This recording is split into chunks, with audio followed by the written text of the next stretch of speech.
Hello everyone, this is Christine. Welcome back to my channel. Today I wanted to do something relatively simple with you, and that is to walk you through Flowkey's curriculum. Personally, as I've been trying to figure out the best way to learn piano, I look at what types of things each app teaches. So I'm going to start with Flowkey and do this video for each of the other apps that I use and just show you guys what's in the curriculum for each of these apps. Now after this video, if you are interested in Flowkey, you can head down to the description. There's a link down there you can sign up through. I get a little bit of a commission from Flowkey. If you want to use that, that helps me out greatly and I would appreciate it. But let's dive in to the point of the video. So this is Flowkey. This is the interface that we have here. There's 1, 2, 3, 4, 5, 6, 7, 8 courses in here. I don't know exactly what they call these, lessons, I guess, and then inside each of them is a bunch of courses. I did a video earlier on, if you look up above here, you can click on the link if you're interested, about how you don't want to complete these in order. I'm not sure why, but Flowkey put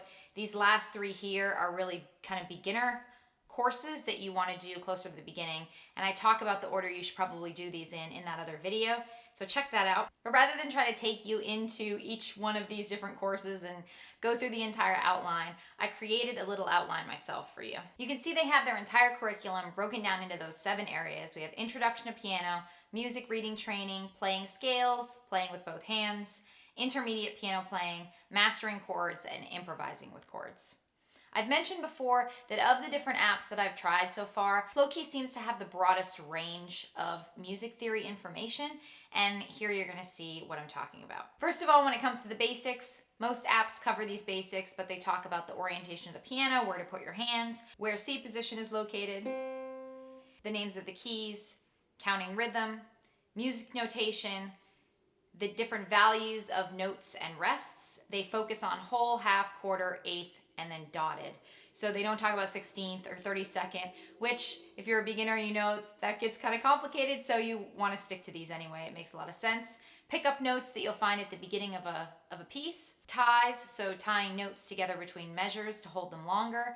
Sharps and flats, also known as accidentals, and different time signatures. Here they just really focus on 4/4, and then they talk a little bit about 3/4 time and 6/8. Notes that you're going to learn within Flowkey is from C4, which is middle C, all the way up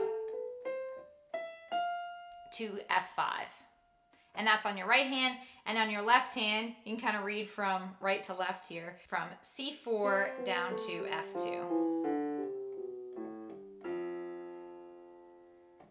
Which, from F2, I think up to F5, is a pretty decent range for a beginner, but you can see that you only need a relatively small keyboard for using Flowkey. You do not need a full 88 key piano or keyboard to go through the curriculum of Flowkey. Now, there is an entire song library in Flowkey that I'm not going to talk about today that I'm sure probably goes outside the range of those keys, but if you're focused on the lessons, this is the range that you'll need on your piano.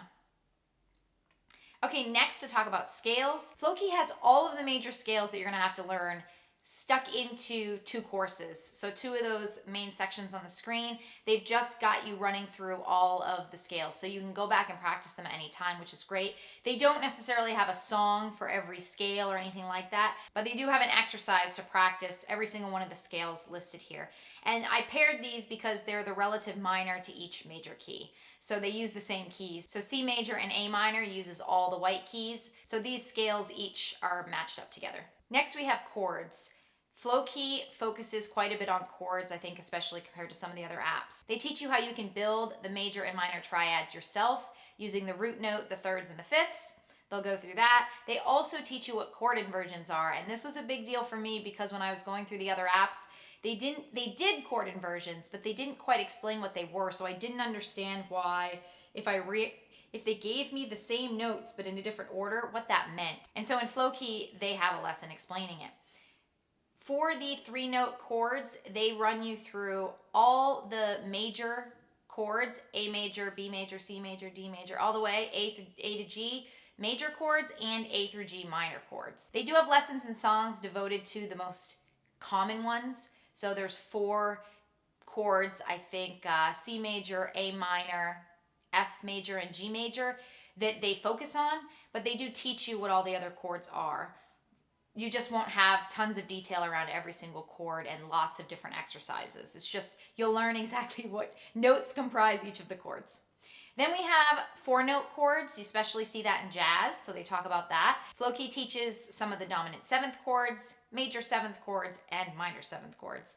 They also talk about major 6th chords and added 9th chords. So you'll really get a good introduction to chords in here and the myriad ways that they are arranged. There's also discussion of arpeggio chord accompaniment and chord improvisation, which is the one section really that I didn't finish in Flowkey because I think I need more practice on my own before I can improvise chords. But I think it's pretty cool that they try to throw something advanced in here that you can work toward and hopefully come back to if you're not ready for it when you get there in the lessons. The last thing that I want to show you guys of the curriculum of Flowkey is what pieces are in the lessons. So again, there's a ton of songs in each of these apps that you can learn to play on your own. And hopefully at some point I'll do a video going over those as well. But the pieces that you'll learn during the lessons that they provide you a little more guidance to teach you. There's 3 different versions of Ode to Joy. And the reason I point that out is you start with a really simple right-handed version.